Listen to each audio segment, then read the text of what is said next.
Presiden Amerika Serikat Donald Trump menyatakan pada Minggu bahwa Amerika mungkin sedang melakukan beberapa diskusi dengan Presiden Venezuela Nicolas Maduro. Pernyataan ini muncul saat Washington sedang meningkatkan aktivitas militer di dekat wilayah Venezuela. Dalam pernyataan tersebut, Trump tidak merinci apa yang dibahas atau dipertimbangkan. Namun ia menegaskan bahwa Venezuela ingin berdialog. Designation of that cartel associated with Maduro, does that mean that the U.S. government can target Maduro's assets or infrastructure inside Venezuela? It allows us to do that, but we haven't said we're going to do that. And we may be having some discussions with Maduro, and we'll see how that turns out. They would like to talk. Pada saat yang bersamaan, Presiden Trump melancarkan rangkaian operasi militer terhadap kapal-kapal yang diduga mengangkut narkoba, dan operasi ini menjadi bagian dari pengawasan maritim yang dikuatkan di wilayah tersebut.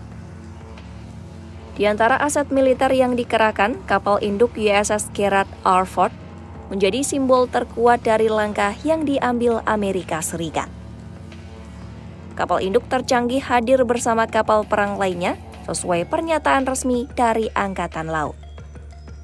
Kapal induk ini membawa sekitar 5.000 personel militer bersama puluhan pesawat tempur dan didukung oleh gugus tugas penyerangnya. Langkah tersebut menambah jumlah kapal perang, 1 kapal selam nuklir, serta pesawat F-35 yang sudah dikerahkan ke wilayah itu. Di saat yang sama, sejumlah kelompok hak asasi manusia termasuk Amnesty International mengutuk serangan terhadap perahu yang terjadi dalam operasi militer Amerika Serikat. Mereka menilai serangan itu sebagai tindakan di luar prosedur hukum yang menyasar warga sipil. Sejumlah sekutu Amerika Serikat juga menyampaikan kekhawatiran bahwa operasi ini berisiko melanggar hukum internasional. Gedung Putih menegaskan bahwa Amerika Serikat sedang memerangi kartel narkoba dan menilai pengadilan tidak dibutuhkan dalam konflik bersenjata terhadap jaringan tersebut. Washington juga menuduh pemerintah Venezuela bersekongkol dengan pengedar narkoba, sebuah tuduhan yang telah dibantah oleh Venezuela.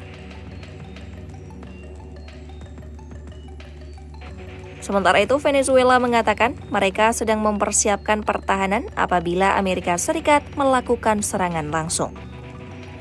Pernyataan terbaru Presiden Donald Trump soal kemungkinan perundingan dengan Maduro muncul saat Pentagon mengumumkan serangan baru terhadap kapal yang diduga mengangkut narkoba di Pasifik Timur. Dalam serangan tersebut, 3 orang yang dikaitkan dengan jaringan narkoba dilaporkan tewas. Serangan ini menjadi serangan ke-21 yang dikonfirmasi oleh militer Amerika Serikat sejak awal September sebagai bagian dari operasi yang disebut untuk menghentikan aliran narkotika di Amerika Serikat. Menurut data Pentagon, operasi tersebut telah menyebabkan lebih dari 80 korban jiwa. Pemerintahan Trump menegaskan bahwa mereka memiliki dasar hukum untuk melaksanakan operasi ini. Departemen Kehakiman juga mengeluarkan pendapat hukum yang membenarkan tindakan tersebut dan menyatakan bahwa personel militer Amerika Serikat memiliki kekebalan hukum saat menjalankan operasi.